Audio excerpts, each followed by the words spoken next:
वक्त एक बड़ी खबर हिमाचल बीजेपी से जुड़ी इस वक्त की सबसे बड़ी खबर। बीजेपी नेता और पूर्व कैबिनेट मंत्री रामलाल मारकंडा ने इस्तीफा दे दिया है बीजेपी से। लाहौल स्पीति से रवि ठाकुर को टिकट मिलने से नाराज थे, काफी नाराज थे रामलाल मारकंडा। पूर्व मंत्री हैं, लाहौल स्पीति से विधायक चुने गए थे, पहले जयराम सरकार में मंत्री थे और उन्होंने कहा कि मुझसे वादा किया गया था कि टिकट रवि ठाकुर को नहीं दी जाएगी, आप जाकर लाहौल स्पीति में मेहनत कीजिए। लेकिन रवि ठाकुर को टिकट दे दिया गया है। रवि ठाकुर जो बागी विधायक थे कांग्रेस के, जो अब बीजेपी में शामिल हो चुके हैं, लाहौल स्पीति से उनको टिकट दिया गया है।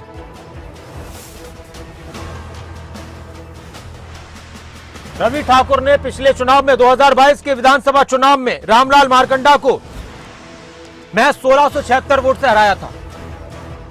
बहुत ज्यादा वोटर नहीं है इस लाहौल स्पीति विधानसभा में, लेकिन जीत हार का आंकड़ा सिर्फ 1600 वोट का था। और अब रामलाल मारकंडा काफी नाराज है और नाराजगी का नतीजा यह हुआ कि उन्होंने बीजेपी से इस्तीफा दे दिया है। एक बड़ी खबर इस वक्त की, रामलाल मारकंडा बीजेपी के नेता, पूर्व विधायक, पूर्व मंत्री, बीजेपी से इस्तीफा उन्होंने दे दिया है। अब अगला कदम क्या होगा यह देखना होगा। प्रदीप ठाकुर हमारे साथ हैं, हमारे ब्यूरो शिमला। प्रदीप, रामलाल मारकंडा का इस्तीफा बीजेपी के लिए कितना बड़ा झटका है और रामलाल मारकंडा का अगला कदम क्या इशारा कर रहा है? बिल्कुल, देखिए, रामलाल मारकंडा हम कह सकते हैं कि लंबे समय से भाजपा से जुड़े हैं और पहली बार 1998 में जब विधायक बने थे उस वक्त से ही उस वक्त हालांकि हिमाचल विकास कांग्रेस थी और उसके टिकट पर ये चुनाव जीते थे, लेकिन उसके बाद से लगातार उन्होंने बीजेपी का ही साथ दिया और फिर बीजेपी की सरकारें भी बनी, उससे मंत्री भी रहे हैं और पूर्व सरकार में भी जयराम सरकार में मंत्री थे। लेकिन अब इन्होंने इस्तीफा दे दिया है अपनी प्राथमिक सदस्यता से और नाराजगी यही है कि जो टिकट है वो रवि ठाकुर को दिया गया है, ये इनकी नाराजगी है। और इनका कहना यही था कि मुझे पार्टी नेतृत्व की तरफ से कहा गया था कि आप जाइए, चुनाव प्रचार कीजिए, कैंपेन में जुट जाइए। लेकिन जैसे ही मैंने लोगों को वहां पर आज बुलाया और वहां पर जनसभा भी की लोगों के, अपने वर्करों के बीच में, उन वर्करों के साथ बैठक कर रहा था और जैसे ही मेरा भाषण शुरू हो गया था उस वक्त प्रदीप, मैं आता हूं आपके पास। हमारे साथ खुद रामलाल मारकंडा जी जुड़ चुके हैं, पूर्व मंत्री हिमाचल प्रदेश। नमस्कार रामलाल मारकंडा जी। हाँ, नमस्कार जी। रामलाल मारकंडा जी, आपका बयान सुन रहे थे कि आप अपने क्षेत्र में मेहनत कर रहे थे, आपसे वादा किया गया था कि टिकट आपको ही मिलेगा, रवि ठाकुर को नहीं दिया जाएगा। क्या कहेंगे इस बीजेपी के इस कदम पर और आपका इस्तीफा, इसके पीछे की बड़ी वजह क्या है?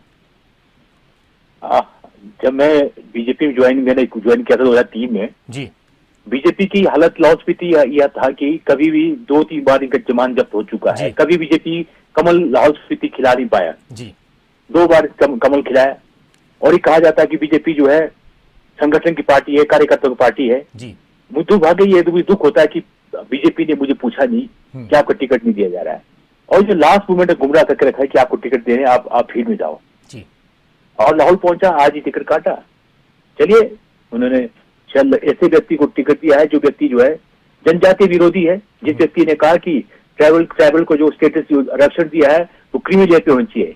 उसने हमारे IAS ऑफिसर को कहा है कोटे से आए, खुद वो व्यक्ति कोटे का व्यक्ति है, ट्राइबल व्यक्ति है, ऐसे व्यक्ति को वोट दिया है। मुझे तो दुर्भाग्यपूर्ण लगा कि बीजेपी ने ऐसे व्यक्ति को टिकट दिया है। रामलाल जी, आपकी आवाज से लग रहा है कि आप काफी आहत हैं और आपने जिस तरह से जिक्र किया कि इस क्षेत्र में आपने इतनी मेहनत की और बीजेपी के लिए काफी मेहनत की थी और यहाँ पर आपने बीजेपी को जिताया भी। अब अगला कदम आपका क्या रहने वाला है? क्या कांग्रेस ज्वाइन करेंगे आप या निर्दलीय चुनाव लड़ेंगे? आज हमारे जिला लाहौल स्पीति पूरा भाजपा भंग हो गया है, सबने रिजाइन दे दिया, मैंने रिजाइन दे दिया है। कार्यकर्ताओं ने फैसला कर दिया है कि जो है मुझे चुनाव लड़ना है और आज शाम को हमारा 11 बजे जो है 9:30 बजे हमारा जो है जो कोर कमेटी का मीटिंग है उसमें फैसला करेंगे हम लोग। वैसे कहा है चुनाव लड़ना तय हो चुका है, अभी देखना पड़ेगा कि मुझे लाहौल स्पीति के बेटर इंटरेस्ट हो किस हमें क्या करना पड़ेगा। आज रात को हमारा जो है कोर कमेटी फैसला करेगा। अच्छा, लेकिन ये तो आप तय कर चुके और आपने ऐलान भी कर दिया कि आप चुनाव जरूर लड़ेंगे। बिल्कुल लड़ेंगे, चुनाव तय लड़ना तय है। रवि ठाकुर के लिए कितनी बड़ी चुनौती होगी आपकी तरफ से इस वक्त? रवि ठाकुर के लिए बहुत बड़ी चुनौती है। जो व्यक्ति आज तक भारतवर्ष के प्रधानमंत्री रहे मोदी जी को गाली मारता रहा, टनल के अंदर वीडियो आप देखा होगा, टनल का उद्घाटन हुआ, पहला व्यक्ति देखा गाली मारता रहा, उसने हमारे यहाँ पर लाहौल स्पीति के अंदर पहला व्यक्ति जो हिंदू धर्म बौद्ध धर्म का राजनीति की है। लाहौल स्पीति उदयपुर मंडल के हमारे अध्यक्ष के ऊपर FIR लॉन्च किया, त्रिलोकनाथ मंदिर का नाम बदल के बहुत बोर्ड टेम्पल लिखा गया, हमारे कार्यकर्ता FIR लॉन्च किया गया। बहुत से रवि ठाकुर के बहुत जो चुनौती भी यहाँ पर बीजेपी बचा नहीं है। बीजेपी को रामलाल मारकंडा ने खड़ा किया था, बीजेपी के जमान जब्त होते थे, बीजेपी का संगठन खड़ा किया। आज बीजेपी पूरा रामलाल मारकंडा के साथ जो है आ गया है। रामलाल जी, बीजेपी नेता ये कह रहे हैं कि हम 1 जून को लोकसभा की सीटें तो जीतेंगे ही, साथ में हिमाचल में भी सरकार बनाएंगे। चलो, बीजेपी की आदत है वो ये जो अखबार बिलवा की खिचड़ी पकाते हैं, लोग पब्लिक जवाब देगी, पब्लिक तय करेगी। अच्छा, जो कुछ हुआ था अभी, जो कांग्रेस के विधायक बागी हुए, इन विधायकों को लेकर आप क्या कहेंगे? हिमाचल के लोग क्या कहते हैं ऐसी चीजों के ऊपर, ऐसी राजनीति पर? मैं बागी की बात नहीं कर रहा हूं, तो कांग्रेस पार्टी का मामला है, परंतु जो जिस तरह से ये विधायक बिके थे, जिस तरह से जो है जो CPM का लीडर राकेश सिंघा जी ने कहा, हिमाचल प्रदेश के मुख्यमंत्री सुखविंदर सुक्खू ने कहा कि खरोच किया गया, करोड़ों रुपए लेके इन्होंने वोट बांट दिया है राज्यसभा के लिए। नहीं, ये तो ये विधायक ये कह रहे थे कि हमने तो अपनी अंतरात्मा की आवाज सुनी थी, हमारे काम नहीं हो रहे थे, इसलिए हम अलग हुए कांग्रेस से। आप पूछिए कौन से किस 6 विधायकों ने रिजाइन किया? हमारा लाहौल स्पीति विधायक क्या कहता है? कभी उसने कहा कि मेरे चीफ मिनिस्टर ने काम नहीं किया? आप इंटरव्यू देखिए, इंटरव्यू कहता है कि लाहौल मेरा जो है जमीन, जो 18 बीघा जमीन निशानदेह हो चुका है, रेवेन्यू विभाग, फॉरेस्ट विभाग, आपका पुलिस के लोग है, वो जमीन उसने 15 साल से कब्जा रखा था। और 2014 में इसी व्यक्ति ने एफिडेविट दिया है हाई कोर्ट में कि मैं जमीन छोड़ चुका हूँ। उसी बात को लेके चला, निजी बातों को लेके चला और लाहौल स्पीति का बेड़ा गर्क कर दिया है। कहाँ 27 करोड़ बजट PW का 92 करोड़ का टेंडर लगा दिया है। IPH में 7 करोड़ का जगह 32 करोड़ का टेंडर लगा चुके हैं। रामलाल जी, एक आखिरी सवाल मेरा आपसे कि आपने तो एक बड़ा कदम उठा लिया, जाहिर सी बात है कि कोई भी, लेकिन आप और भी लग रहा है आपको जिन नेताओं के टिकट एक तरीके से जिनको नहीं मिला है, जो पहले चुनाव लड़े थे इन सीटों से, तो उनमें से कोई और भी इस तरह का कदम उठा सकता है? निश्चित तौर पर मैं तो बहुत आपकी बात भी होगी, जाहिर सी बात है कि आपस में एक दूसरे से बात भी चलती है। जी बिल्कुल, मैं कहता हूँ इसमें जैसे 3-4 हमारे विधायक मंत्री भी हैं जो भी इस तरह से कदम उठा सकते हैं। अच्छा, बहुत शुक्रिया रामलाल मारकंडा जी हमारे साथ जुड़ने के लिए। पूर्व कैबिनेट मंत्री हिमाचल प्रदेश के, और अब उनको पूर्व बीजेपी नेता भी कहा जा सकता है। खबरें अभी तक पर रामलाल मारकंडा का बड़ा बयान, मुझे गुमराह किया गया, मुझे धोखा दिया गया, बीजेपी ने मुझे धोखा दिया, पहले मुझे टिकट देने की बात कही थी, मुझे चुनाव लड़ना है, मैं चुनाव लड़कर रहूंगा। लेकिन एक और बड़ी बात उन्होंने कही कि अभी और भी बीजेपी के नेता इस्तीफा दे सकते हैं, इस तरह का कदम उठा सकते हैं, जिसमें पूर्व मंत्री भी हैं और भी नेता हैं जिनको टिकट मिलने की उम्मीद थी इन सीटों पर, वो भी ऐसा कदम उठा सकते हैं। और प्रदीप भी हमारे साथ जुड़े हुए हैं, मेरे सहयोगी और हमारे ब्यूरो शिमला। प्रदीप, आप सुन रहे थे, लास्ट में एक बात उन्होंने कह दी कि अभी और भी कोई इस तरह का कदम उठा सकता है, पूर्व मंत्री, कोई और नेता, क्या कहेंगे?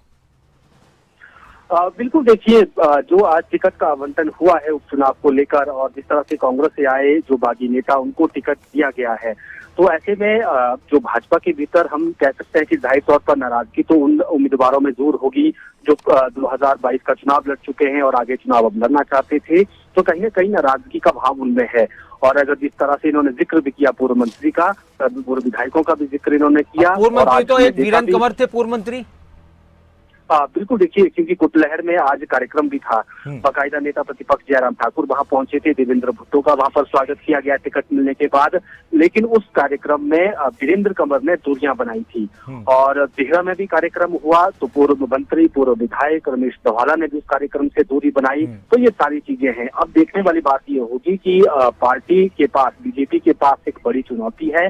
अब उसमें इन नेताओं को जो ये नाराज है, जो रूठ गए हैं, उनको मनाया कैसे जाता है, क्या उनको बात उनसे कही जाती है, या फिर जैसा स्टैंड इस वक्त डॉक्टर रामलाल मारकंडा ने लिया है कि मैं चुनाव लड़ूंगा हर हालत में, तो ऐसी स्थिति अगर बीजेपी के पास आती है तो वो कम हम चुनौती वाली नहीं होगी। उसमें बीजेपी को काफी चुनौतियों का सामना उसमें करना पड़ सकता है। जी,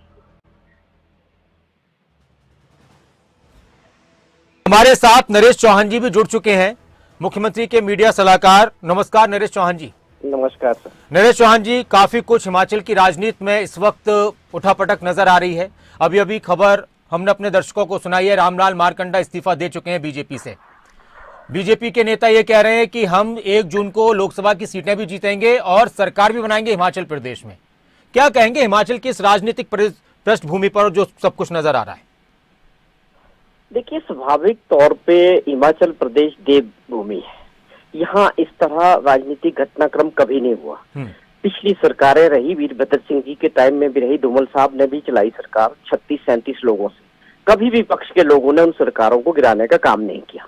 ये पहली बार ये मॉडल हिमाचल प्रदेश में पहुंचा है, जिसमें भाजपा विपक्ष के लोगों को कमजोर करते हैं, विपक्ष की सरकारों को गिराने में अपनी माहिरियत समझते हैं और बार बार इस बात का जिक्र कर रहे हैं कि सरकार गिरा रहे हैं। ये सबको समझना पड़ेगा कि सरकार जनता की होती है और सरकार जनता चुनती है। 1 साल पहले हिमाचल प्रदेश में कांग्रेस पार्टी को बहुमत देके हिमाचल के लोगों ने जिता के भेजा। ये धर्म बनता है कि विपक्ष के लोग अपना काम करें और कांग्रेस को जो बहुमत मिला था वो चलनी चाहिए थी। अब जिस प्रकार का घटनाक्रम हुआ, पूरे देश में हिमाचल प्रदेश का नाम खराब हुआ। आज परिस्थितियां बनी कि 6 लोगों के जाने से जिन लोगों ने कांग्रेस पार्टी के साथ धोखा किया, अपने वोटरों के साथ धोखा किया, आज वो सभी लोग भाजपा के चुनाव लड़ने को जा रहे हैं। तो नेचुरली जो भाजपा के अपना कार्य करता रहा, जिन्होंने मेहनत की इतनी सालों से, आप उनके ऊपर दूसरी पार्टी से लोगों को लाके थोप दोगे तो क्या वो स्वागत करेंगे? आज भाजपा का जो मॉडल है उनको दबाने का काम किया जाता है। वहां कोई नहीं पूछता कार्यकर्ताओं को, सिर्फ दिल्ली से फरमान आता है, उसको इम्प्लीमेंट किया जाता है। लेकिन जमीनी स्तर पे बहुत ज्यादा रोष लोगों में भाजपा के अंदर हिमाचल प्रदेश में है, वो देखने को मिल रहा है। आज डॉक्टर मार्कंडे ने रिजाइन किया, अभी बहुत लोग इस बात से परेशान है। आप लोगों से बातचीत हुई है किसी की? डॉक्टर मार्कंडा की बात हुई है आपसे? देखिए, ये पार्टी लीडरशिप तय करती है। हमारे मुख्यमंत्री जी हैं और सीनियर लीडर्स हैं, पार्टी अध्यक्ष हैं, वो निश्चित तौर पे उन्होंने रिजाइन कर दिया है। उनको गुस्सा है कि जो आदमी 1 साल पहले कांग्रेस के टिकट पे जीत के गया, आज वही आदमी भाजपा में आ रहा है। और इन सबको ये बताना पड़ेगा कि ये चुनाव हो क्यों रहा है, इस चुनाव के होने का कारण कौन है, उसके जिम्मेवार कौन लोग होंगे। इस बात का फैसला जनता की अदालत में होगा। ये प्रश्न होंगे जनता के कि आप क्यों दोबारा वोट मांगने आ रहे हो, ये क्या कारण है, इसके पीछे क्या स्टोरी है, ये जनता को बतानी पड़ेगी। अच्छा, कांग्रेस के सामने चुनौती होगी नरेश चौहान जी, इन बागी नेताओं के खिलाफ जो आपकी पार्टी से बगावत कर बीजेपी में शामिल हुए, इनके खिलाफ प्रत्याशी उतारना, कौन कौन से चेहरे लाना आपके लिए चुनौती होगी? कोई चुनौती नहीं। कोई भी अच्छा वर्कर, ईमानदार, जो पार्टी के प्रति डेडिकेटेड होगा, जो जनता के प्रति डेडिकेटेड होगा, वो कांग्रेस पार्टी का सिपाही होगा। उसको हम जनता के सामने रखेंगे और फैसला हिमाचल प्रदेश के मतदाताओं को करना है कि क्या लोग जो धोखा देने वाले हैं अपने परिवार को, अपनी जनता को, अपनी पार्टी को, क्या वो वोट ले पाएंगे हिमाचल प्रदेश में? हिमाचल प्रदेश का मतदाता और जनता इन बातों के बिल्कुल खिलाफ है। तो ये जो परीक्षा है, हमें कोई चुनौती नहीं। हमारी सरकार ने बहुमत साबित किया है, आगे और बहुमत बढ़ेगा। ये चुनौती इनके लिए है जिनको जनता ने 1 साल पहले एमएलए बना के भेजा था। आज वो क्यों द्वारा जनता के बीच वोट मांगने जा रहे हैं, क्या चाहते थे वो लोग, क्या महत्वाकांक्षा थी उनकी, ये उनको बताना पड़ेगा। और भाजपा को भी बताना पड़ेगा कि आप विपक्ष को कब तक चुनेंगे लोग। आप चुनने के बाद अपनी सरकार गिरा के बनाओगे तो जनमत में, लोकतंत्र में वोट देने का क्या मतलब रह जाएगा। ठीक, बहुत शुक्रिया नरेश चौहान जी खबर अभी तक के साथ जुड़ने के लिए। नरेश चौहान, प्रधान मीडिया सलाहकार, मुख्यमंत्री हिमाचल प्रदेश, जिन्होंने कहा कि कोई चुनौती नहीं कांग्रेस के सामने, बल्कि जनता के बीच इन बागी नेताओं को जो अब बीजेपी में शामिल हो चुके हैं जवाब देना पड़ेगा। और हिमाचल की जनता इस तरह की बातों को पसंद नहीं करती है। प्रदीप भी हमारे साथ जुड़े हुए लगातार। प्रदीप, लोकसभा चुनाव के साथ साथ हिमाचल का विधानसभा उपचुनाव सबसे ज्यादा सुर्खियां बटोरने वाला इस बार। बिल्कुल, देखिए, अगर उपचुनाव की खास तौर पर बात करें तो हम कह सकते हैं कि इसमें बहुत सारी चीजें देखने को मिलेंगी। और क्योंकि सरकार के पास एक बड़ा जो इस वक्त जो चुनौती है वो है सरकार को बचाना।